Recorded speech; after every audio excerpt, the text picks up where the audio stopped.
안녕하세요. 오늘은 정말 흥미로운 두 음료 회사를 좀 제대로 파헤쳐볼 시간입니다. 네, 기대되네요. 한쪽에는 100년 넘는 역사에다가 흔들리지 않는 그런 안정성, 코카콜라가 있고요. 그렇죠. 클래식이죠. 다른 한쪽에는 그야말로 폭발적인 성장 에너지로 시장을 막 뒤흔들고 있는 몬스터 베버리지. 네, 요즘 아주 핫하죠. 근데 이 둘이요, 그냥 경쟁만 하는 사이가 아니에요. 이게 또 재밌는데. 아, 그 파트너십 말씀하시는 거죠? 네, 맞아요. 2014년에 코카콜라가 몬스터 지분 한 17% 정도를 22억 달러 그쯤에 인수하고 글로벌 유통 파트너십까지 맺었거든요. 꽤 큰 돈이었죠, 그때. 네, 정말 꽤 흥미로운 관계죠. 그렇죠. 경쟁자면서도 파트너인 셈이니까요. 벌써 그게 11년이나 지났습니다. 시간이 빠르네요, 정말. 그동안 근데 몬스터 주가는 정말 놀라운 상승세를 보여주면서 시장 수익률을 엄청나게 앞질렀어요. 네, 퍼포먼스가 대단했죠. 반면에 코카콜라는 꾸준하긴 했는데 몬스터만큼의 그런 극적인 성과는 아니었죠. 그렇죠. 안전적인 흐름이었죠, 상대적으로. 여기서 이제 질문이 생기는 거예요. 앞으로도 계속 이런 흐름일까? 네, 그게 궁금하죠. 아니면 이제 좀 클래식 코카콜라가 다시 한번 저력을 보여줄 때가 된 걸까? 타이밍의 문제일 수도 있고요. 오늘 이 시간에는 여러분의 투자 스타일 또 목표에 맞춰서 이 두 거인 중에 어떤 선택이 더 의미 있을지 좀 깊이 있게 이야기 나눠보겠습니다. 네, 좋습니다. 묵직한 안정성을 원하시나요? 아니면 좀 짜릿한 성장의 파도에 올라타고 싶으신가요? 선택의 문제죠. 자, 그럼 일단 코카콜라부터 시작해 볼까요? 네. 브랜드 파워 하면 정말 코카콜라 로고가 그냥 자동 반사적으로 떠오르잖아요. 그렇죠. 거의 대명사 수준이죠. 어떤 데서는 그냥 코크가 콜라, 아니 그냥 탄산음료 전체를 뜻하는 말로 쓰일 정도니까요. 네, 맞아요. 다이어트 코크, 제로 슈거도 다들 아시는 브랜드고요. 그런데 코카콜라를 그냥 콜라 회사다 이렇게만 보면 좀 전체 그림을 두치는 거예요. 아, 그렇죠. 그게 다가 아니죠, 절대. 스프라이트, 환타 같은 다른 탄산음료는 기본이고요. 네. 생수 브랜드 다산이나 스마트워터, 미니메이드 주스, 비타민 워터, 또 파워에이드 같은 스포츠 음료. 그래서 종류가 엄청 많죠. 심지어 조지어 커피 같은 RTD, 그러니까 바로 마실 수 있는 커피까지. 정말 음료 카테고리 전반에 걸쳐서 포트폴리오가 막강해요. 네, 사실상 에너지 드링크나 몇몇 주류 빼고는 거의 모든 음료 시장에서 주요 플레이어라고 봐야죠. 와, 이건 정말 수십 년 동안 꾸준히 인수합병하고 브랜드 개발하고 그런 결과겠죠? 그렇죠. 그 다각화가 코카콜라의 가장 큰 힘 중 하나입니다. 소비 트렌드라는 게 있잖아요. 끊임없이 변하거든요. 네, 그렇죠. 요즘 특히 더 그런 것 같아요. 갑자기 사람들이 탄산 대신 물이나 주스를 더 찾기 시작해도 코카콜라는 스마트워터나 미니메이드로 딱 대응할 수 있죠. 아, 준비가 되어 있다는 거네요? 그렇죠. 또 건강 트렌드가 좀 주춤하고 다시 달콤한 탄산음료가 인기다 하면 강력한 코크 브랜드가 딱 기다리고 있고요. 그렇죠. 이런 포트폴리오 덕분에 특정 카테고리가 좀 부진해도 다른 카테고리에서 그걸 상쇄하면서 실적을 안정적으로 가져갈 수 있는 기반이 되는 겁니다. 예를 들면 어떤 게 있을까요? 예를 들어 최근 몇 년 동안 보면 탄산음료 소비가 좀 정체되거나 약간 줄어드는 경향이 있었잖아요. 네, 맞아요. 건강 생각해서 좀 줄이는 추세였죠. 근데 그때 생수나 스포츠 음료 부문이 성장하면서 이걸 어느 정도 방어해주는 그런 모습을 보였죠. 와, 그렇게 들으니까 정말 든든한 느낌이네요. 이런 안정성은 투자자들한테는 정말 큰 매력이죠. 네, 그렇죠. 특히 배당을 중요하게 생각하시는 분들한테는요. 현재 코카콜라의 연간 배당 수익률이 한 3.1% 수준이라고 하는데 이건 꽤 쏠쏠한 편이거든요. 네, 맞아요. 안정적인 배당주로 꼽히는 이유죠. 그 투자의 현인 워렌 버핏의 버크셔 해서웨이가 왜 코카콜라 주식을 그렇게 오랫동안 또 많이 가지고 있는지 좀 이해가 가는 대목이에요. 네, 버핏이 아주 좋아하는 주식이죠. 버크셔 해서웨이가 올해 코카콜라로부터 받을 배당금만 해도 무려 8억 1,600만 달러, 우리 돈으로 거의 1조 원이 넘는다고 하니까 와, 진짜 대단하죠. 맞습니다.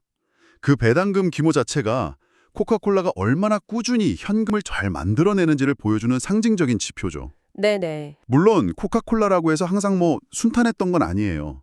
최근 몇 년 사이에도 보면 매출 성장이 좀 둔화된다거나 아, 그런 어려움도 있었군요. 네, 특정 지역에서 경쟁이 좀 심해진다거나 아니면 원자재 가격 상승 때문에 수익성이 좀 압박받는 그런 도전 과제들도 분명히 있었어요. 하긴 130년 넘는 역사 동안 위기가 없었을 리는 없겠죠. 그렇죠. 근데 그 저력이라는 게 무시 못하죠.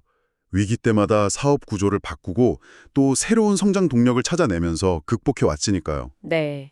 여기서 또 중요한 포인트가 그 가치평가, 밸류에이션인데요. 아, 가격이 중요하죠. 현재 코카콜라의 주가 수익 비율, PE가 한 23.5배 수준인데 이게 뭐 역사적인 평균이나 다른 비슷한 대형주들이랑 비교했을 때 비교적 좀 합리적인 범위 안에 있다. 이렇게 볼 수 있습니다. 23.5배? 물론 와, 싸다! 이렇게 말하긴 어렵지만 회사의 어떤 퀄리티나 안정성을 생각하면 터무니없이 비싼 가격은 아니라는 거죠. 네, 그렇군요. 그래서 정말 궁극적인 포트폴리오 안정성, 꾸준한 현금 흐름, 그러니까 배당이죠. 그리고 비교적 합리적인 진입 가격. 이걸 원한다면 코카콜라는 여전히 매력적인 선택지가 될 수 있습니다. 그렇군요. 안정성, 배당, 그리고 합리적인 밸류에이션. 이게 코카콜라의 핵심 키워드네요. 네, 그렇게 정리할 수 있겠네요. 그럼 이제 분위기를 좀 바꿔서 에너지 넘치는 몬스터 베버리지로 넘어가 볼까요? 네, 좋습니다. 몬스터 이야기로 가보시죠. 코카콜라가 약간 백화점처럼 다양한 음료를 다룬다면 몬스터는 에너지 드링크라는 한 우물만 제대로 파는 그런 전문점 같은 느낌이에요. 아, 비유가 적절하네요. 물론 그 안에서도 다양화는 하고 있지만요. 대표 제품인 오리지널 몬스터 에너지 이걸 필두로 해서 네, 그 검은색 캔에 녹색 발톱 자국. 맞아요.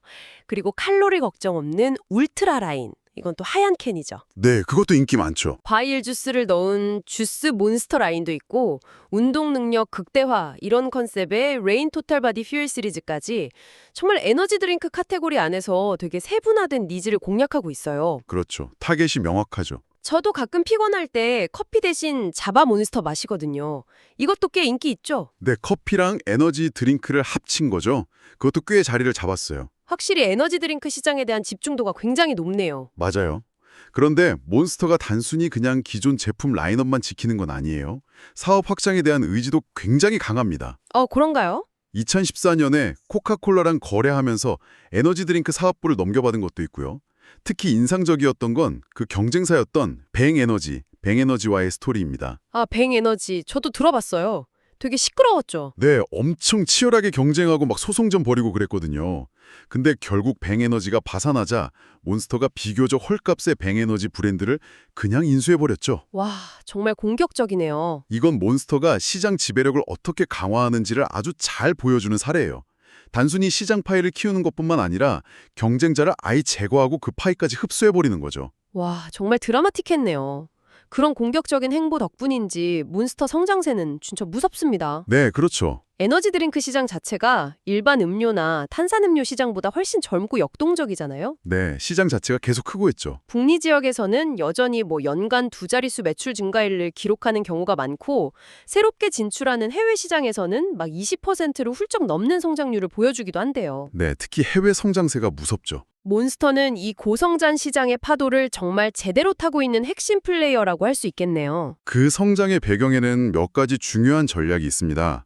첫 번째는 역시 아까 잠깐 얘기 나왔던 코카콜라와의 파트너십을 활용한 글로벌 확장이에요. 아, 그 유통망. 네, 코카콜라가 수십 년간 만들어 놓은 그 막강한 글로벌 유통망은 몬스터에게는 정말 날개를 달아준 격이죠. 그렇죠. 혼자서는 하기 힘들었을 텐데. 코카콜라 시스템을 통해서 이전에는 접근하기 어려웠던 새로운 국가나 지역에 훨씬 더 효율적으로 진출할 수 있게 된 거예요. 그래서 라틴 아메리카나 아시아 태평양 지역에서 성장이 특히 두드러지는 이유 중 하나죠. 와, 코카콜라 유통망이 몬스터한테는 진짜 치트키 같은 존재겠네요. 그럼 미국 내수 시장에서는 어떤 전략을 쓰고 있나요? 거긴 이미 좀 포화 상태 아닌가요? 미국 시장에서는 이제 브랜드 인지도를 더 높이고 충성 고객층을 확보하기 위한 마케팅에 집중하고 있습니다. 스포츠 마케팅은 원래 몬스터의 핵심 DNA 같은 건데요. 네, 익스트림 스포츠 같은데 많이 보이죠. 그렇죠. 단순히 로고만 보여주는 게 아니라 선수들이랑 좀 깊은 파트너십을 맺고 있어요. 예를 들어서 최근에 포뮬러 1, F1의 인기 드라이버 랜도 노리스 있잖아요. 아, 네, 요즘 엄청 인기죠. 그 선수 이름을 딴 몬스터 에너지 랜도 노리스 제로 슈거 제품을 출시했어요. 이건 특정 팬덤을 직접 공략하는 전략이죠. 와, 똑똑한데요. 그리고 또 하나 주목할 만한 게 가격 전략입니다. 가격이요? 네, 경영진은 에너지 드링크 가격이 다른 음료 카테고리에 비해서 인플레이션을 좀 충분히 반영하지 못했다 이렇게 보고 있어요. 아, 그동안 가격을 많이 안 올렸었나 보네요. 상대적으로요. 그래서 앞으로 가격 인상을 통해서 수익성을 좀 개선하려는 그런 움직임도 보이고 있습니다. 글로벌 확장, 타겟 마케팅 강화, 그리고 가격 인상 가능성까지. 와, 성장 스토리가 계속 이어질 것 같은 그런 기대감을 주네요. 그렇죠. 여러 성장 동력이 있죠. 근데 이런 기대감에는 보통 대가가 따르지 않나요? 밸류에이션 측면에서는 좀 어떤가요? 아까 코카콜라는 PE 23.5배라고 하셨는데. 아, 정확히 보셨습니다. 여기서 이제 몬스터 투자의 가장 큰 고민 지점이 드러나는 거죠. 네. 현재 몬스터의 PE는 무려 40.0배에 달합니다. 40배요. 와, 코카콜라의 거의 2배네요. 네, 그렇죠. 이게 의미하는 바는 명확합니다. 시장이 몬스터의 미래 성장 가능성에 대해서 엄청나게 높은 기대를 걸고 있다는 거고 그 기대감이 주가의 프리미엄으로 반영되어 있다는 뜻이에요. 아, 그러니까 이미 비싸다는 거네요. 그렇죠. 즉, 이 입증된 성장 스토리에 동참하려면 상당한 성장 프리미엄을 지불할 용의가 있어야 한다는 거죠. 게다가 몬스터는 현재 배당금도 지급하지 않거든요. 아, 배당도 없군요. 네, 그래서 투자 수익은 오로지 주가 상승을 통해서만 기대할 수 있는 구조입니다. PE 40배에 배당 없음. 와, 이거 확실히 부담스러울 수 있는 숫자네요. 성장 잠재력이냐, 높은 가격이냐. 이게 핵심 딜레마군요. 그렇죠. 그리고 몬스터의 규모는 아직 코카콜라에 비하면 훨씬 작습니다. 시가총액 기준으로도 차이가 꽤 나죠. 그게 장점일 수도 단점일 수도 있겠네요. 맞아요. 이게 양날의 검인데 작기 때문에 앞으로 성장할 수 있는 공간이 더 크다고 볼 수도 있지만 동시에 이미 주가의 미래 성장이 상당 부분 선반영되어 있을 수 있다는 리스크도 같이 가지고 있는 거죠. 만약 기대만큼 성장을 못하면. 그렇죠. 만약 몬스터가 시장의 그 높은 기대치만큼 성장을 계속 이어가지 못한다면 주가는 크게 흔들릴 수 있습니다. 위험 부담도 크군요. 네. 그리고 에너지 드링크 시장 내 경쟁이 점점 심화되는 것. 예를 들면 셀시우스 같은 새로운 강자들이 떠오르는 것. 혹은 잠재적인 규제 리스크 같은 것들도 있어요. 에너지 드링크 건강 유해성 논란 같은 거요. 이런 변수들도 당연히 고려해야 하고요. 복잡하네요. 자, 그럼 이제 슬슬 좀 정리를 해봐야 할 것 같습니다. 코카콜라와 몬스터. 두 회사의 특징이 정말 명확하게 딱 대비되네요. 네, 그렇죠. 성격이 아주 다르죠. 코카콜라는 오랜 역사와 강력한 브랜드, 그리고 폭넓은 제품 다각화, 이걸 통해서 예측 가능성과 안정성을 제공하고요. 네. 여기에 꾸준히 지급되는 배당금은 덤이고요. 뭐랄까, 잘 관리된 우령 채권 같은 느낌?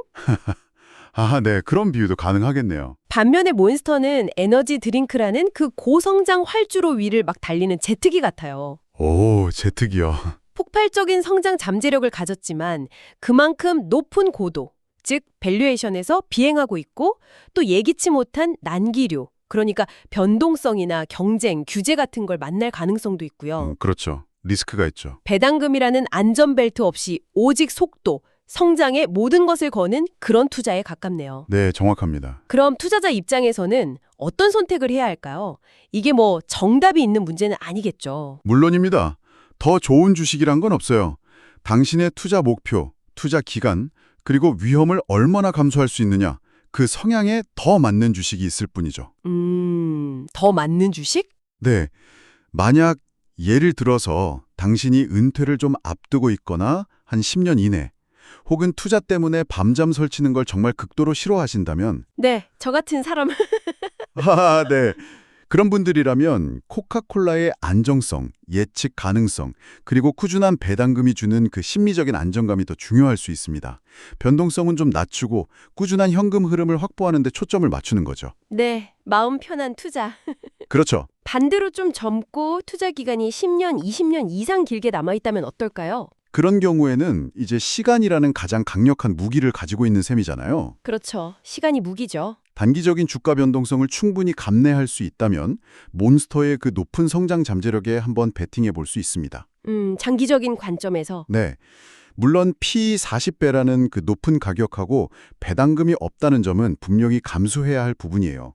하지만 만약 10년, 20년 후에 몬스터가 지금 시장의 기대치를 뛰어넘어서 정말 글로벌 음료 강자로 성장한다면 그 보상은 매우 클 수 있겠죠. 와, 그럴 수도 있겠네요. 장기적인 자산 증시 가능성에 더 무게를 두는 선택인 거죠. 듣고 보니 정말 명확해지네요. 그런데 만약 자신의 상황이 이 두 극단적인 경우 딱 중간에 있다면요. 예를 들어 안정성도 어느 정도 챙기면서 성장 기회도 좀 놓치고 싶지 않다면. 아, 좋은 질문입니다. 사실 많은 투자자들이 그 중간 어디쯤에 해당될 수 있거든요. 네, 그럴 것 같아요. 그런 경우에는 두 주식을 모두 포트폴리오에 편입하는 것도 아주 현명한 전략이 될 수 있습니다. 아, 둘 다 사는 거요? 네. 예를 들어서 포트폴리오의 핵심 안정자산으로 코카콜라를 일정 비율 담아두고 거기에 성장성을 좀 가미하기 위해서 논스터를 일부 편입하는 방식이죠. 오, 괜찮은데요? 이렇게 하면 코카콜라가 주는 안정성과 배당을 기반으로 깔고 가면서 몬스터가 제공하는 성장 잠재력까지 함께 추구할 수 있습니다. 각자의 장점을 활용해서 포트폴리오 전체의 균형을 맞추는 그런 접근법이에요. 아하, 양쪽의 장점을 모두 취하는 절충안이군요. 그것도 정말 좋은 방법이 될 수 있겠네요. 네, 충분히 고려해 볼 만하죠. 오늘 정말 음료 업계의 두 거인, 코카콜라와 몬스터 베버리지에 대해서 깊이 있는 이야기를 나눴습니다. 코카콜라는 검증된 안정성과 배당이라는 매력을, 몬스터는 짜릿한 성장 잠재력이라는 카드를 가지고 있습니다. 네, 아주 명확하게 대비되는 두 카드죠. 어떤 카드가 당신의 패와 더 잘 어울릴지는 결국 당신의 투자 목표와 성향에 달려있겠죠? 신중하게 한번 고민해 보시고 당신에게 맞는 현명한 결정을 내리시길 바랍니다. 마지막으로 오늘 나눈 이야기에서 한 걸음 더 나아가서 생각해 볼 만한 질문을 하나 던지면서 마무리할까 하는데요. 네, 어떤 질문인가요? 앞으로 10년, 아니 20년 후에요. 이 음료 시장의 판도는 과연 어떻게 변해 있을까요? 아, 미래의 음료 시장이요? 네. 지금보다 훨씬 더 강력해질 건강 및 웰빙 트렌드라든지 아니면 뭐 식물 기반 음료나 기능성 음료 같은 것들이 더 부상할 수도 있고요. 네, 요즘 그런 움직임이 보이죠. 혹은 뭐 인공지능을 활용한 맞춤형 음료 추천 기술 같은 게 나올 수도 있고 전혀 예상치 못한 새로운 형태의 소비 패턴 변화가 생길 수도 있겠죠. 와, 정말 상상하기 어렵네요. 이런 미래의 변화들이 오늘 우리가 살펴본 코카콜라와 몬스터의 운명에 과연 어떤 영향을 미치게 될까요? 단순히 현재의 재무지표나 성장률 너머에 있는 이런 좀 거시적인 변화의 가능성까지 함께 고려해보는 것이야말로 진정한 장기 투자자의 시각이 아닐까 싶습니다. 와, 정말 중요한 지적이네요. 이 질문에 대한 답을 한번 스스로 고민해보시는